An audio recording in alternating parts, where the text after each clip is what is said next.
What's going on? It's your host 91 and you're tuned in to 91 TV. I have another special guest with me here today, Adikshion, all the way from Florida. 91, what's good? Not much. Now look, I already know you've been pretty busy. How long you been in Houston? I've been in Houston since yesterday. Since yesterday, and I saw you hitting the stations, the radio, doing interviews. Yes. So, is this your first time in Houston? It is. How you like it? I'm loving it. Yeah? Yes. Have you gone out to eat anywhere? Yes, I went to Mickey's today. Mickey's, okay, and CJ took you to Mickey. All right, no, that's his spot. Yeah. Man, yeah, we got a lot of good places to eat out here. When are y'all leaving? Tomorrow. Tomorrow, so no fun, just all business then, really. Okay. So, have you connected with any artists out here at all? Honestly, no, not yet. Not I yet. look forward to it. Yeah, it's a lot of dope people, a lot of dope producers. So, for everyone who does not know you, let us know. First, I want to get into the name, Adikshion. That's a powerful name. So, where does that come from? Well, you know, it's for me to know and you to find out. Okay. All right, we're going to definitely dive down that rabbit hole, but you're from Florida. Yes. What part? I am from Tampa. Well, Tampa? I'm coming from Tampa, but I'm originally from Augusta, Georgia. So, tell me what it's like in Augusta, Georgia. Augusta is small. It's a little, you know, blink of an eye and you out, you in and out. But I don't know, I don't even know how to explain it. It's just, I was very to myself, Yeah. In high school growing up. I left when I was 17 and lived in Germany for a little while. So Was that military took you out there? Okay, yes. Parents military. Actually, I was married into the military. Oh, okay. Yes, man, you got out there early. Yes. Yeah, so what was that early. like going out to Germany? Oh, man. Very big difference from small Augusta, Georgia to, moving out of the country. Right. Yeah, so it was out of my element at first and I had to adapt. But I feel like I've always adapted really fast, so it wasn't bad. Okay. How long were you over there? Oh, man. I was over there for a few years. Were you doing music over there as well? I was getting into it. I've always been into music, loving music, dancing, everything, so. So how long have you been Adikshion, though? So it's like we all had that love for music because, I see your profile and everything, you're doing so well. Thank you. So how long have you really been into it? Man, I've been Adikshion since 2014. I started dancing. Okay. So and I had a dance partner. Her name was Ecstasy. Okay. So she Addiction was a and drug, ecstasy. Well, originally I was cocaine. She was Okay. like addiction, cocaine, but I was like, cocaine just don't sound right. Right. Too much. So I was like, you know what? Let me soften it. Like I want a softer name, but I want to keep the same line of what I was doing. So I was like, Adikshion. It's softer and it gives more of a vague vibe, so anybody can relate to it. Right. That's what I'm saying. It's powerful, but it's way more easier to accept than cocaine. Exactly. So that's why I said a little more in the beginning, marketable. Right. That's why I said in the beginning it's for you to find out, because when you get addicted to something, you're not automatically addicted to it. You got to try it first. You get hooked. Can't stop coming back. Okay, so tell me more about your music. I've listened to some myself, but I always like to hear from the artist. How do you feel about your music? Oh my goodness. So right now I started off with more trying to be lyrical, trying to be real hardcore rapping, proving myself, and then I realized, okay, that's cool and all, but people want to hear something that they can vibe to. They want to hear things they can dance to. They want to feel good. So I started getting more into the sexual vibe.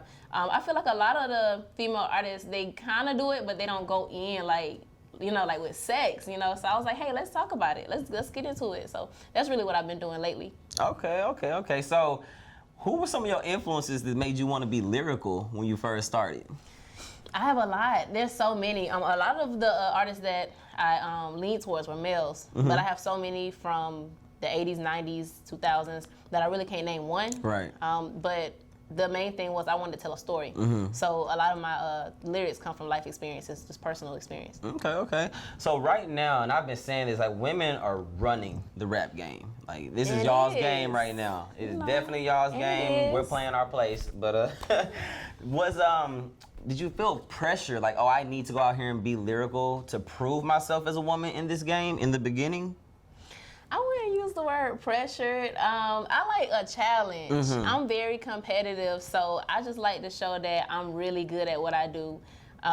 So that was just the main thing, showing, hey, I'm good at this. I can do this and I'm real good at it. So no pressure at all, but just showing my talent. Okay. Showing my diversity. Yeah, what would you say is the best thing about your music? Is it the delivery? Is it your wordplay? What do you think, what impresses you the most about your music? The wordplay, the swag I put into it. Mm-hmm. Yeah, like, I mean, I can go to different topics if I want to, and I can relate to other people. That's the main thing. It's like making sure that people really connect and say, you know what, yes, I know exactly what you're saying. Like, I feel that. Yeah. Okay. Now, with women running the rap game right now, there's a lot of criticism on really everything y'all do, from how you dress to what you say to, you know, everything. We see Meg get it a lot. People get on Meg because they say, well, you know, she doesn't change up her subject matter, but it's working for her. So how do you feel with that, and how do you kind of keep yourself away from that, or like those negative comments when it comes to female artists? Because like you said, even with getting more into the sexual raps, you hear a lot of guys who say you looked at a lot of guys for inspiration, but they'll kind of talk down on it or look down on it. You're not gonna hear too many guys bumping Meg Thee Stallion in their car, but they'll secretly low key like the songs and stuff. So how do you kind of deal with that pressure?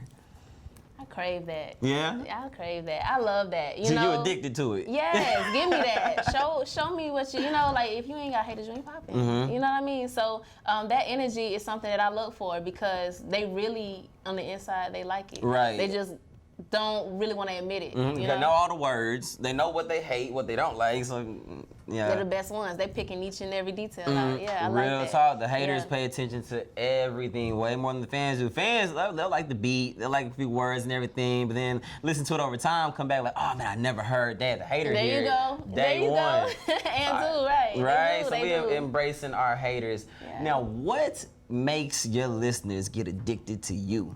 What is it about you? Honestly, that's a good question. I think that, of course, it's the visuals. I feel like I got a good look. But as far as like my music goes, I think that it's my voice. Okay. You know, I use a specific voice to, you know, bring it in. Also, I try to explain things in detail with the music where, again, they can see it. I like to create a visual, like real art. Okay. And yeah, you put a lot into your image. That's definitely important nowadays to stand out, because like I said, a lot of women, I feel like they're not being original with themselves when it comes to a lot of different things. So what do you do to kind of keep things original? Try to keep it fresh, you know, keep myself trending, look at the recent styles and try to up one with it to say that, hey, it's something that I do. It's something for me. I'm looking for like signature looks, signature sound. Everything is different.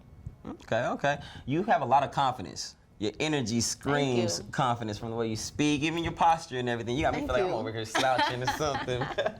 Thank you. But I want to know, like, what can we expect from your performances? Performances are always very sexy, so I try to keep it sexy. I dance with it too. You know, people love it. I get to, you know, twerking a little bit in the music, and I do a lot of eye contact. So I give people what they're looking for. They're looking for attention. How do you learn these things? How did you learn how to connect with the people with what they want? Especially like when sex sells. Yes. But not everyone knows how to sell it, you know, without necessarily selling out themselves. So how do you kind of go about doing that? And or you just not too much care about what people think at all?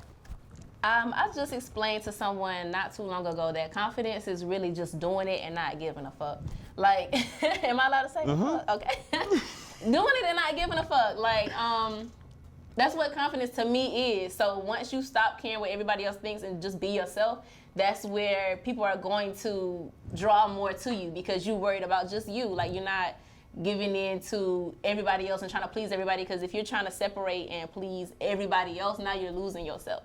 So that was my thing. Once I stopped caring about what everyone else thought and just said, you know what, I'm just going to be me, that's when the confidence came. How did you get to that point? Because especially with artists, it's like we compare ourselves to every other artist, the great ones, the worst ones. We compare ourselves to everything. So how did it get to that point for you? It's just like, nah, this is me. I'm gonna do me. I'm dope. I believe in myself, and forget what everybody say. It's from multiple experiences, really. Like, you know, multiple times people are gossiping about me for years, for like 10, 15 years, you know, from school, from middle school. Like, people are wanting to say something about you. They're gonna say this. If you do this, somebody's gonna say something about it. So then you switch it up, then someone else is gonna say something about how you switch it up. So you start realizing after so many years of, I can't do this, I can't do that, I can't do that one, I can't do that one. Okay, you know what? fuck it. Mm-hmm. Just do me. You get tired at a talk point. anyway. Yeah. They gonna talk. Okay. Nice. So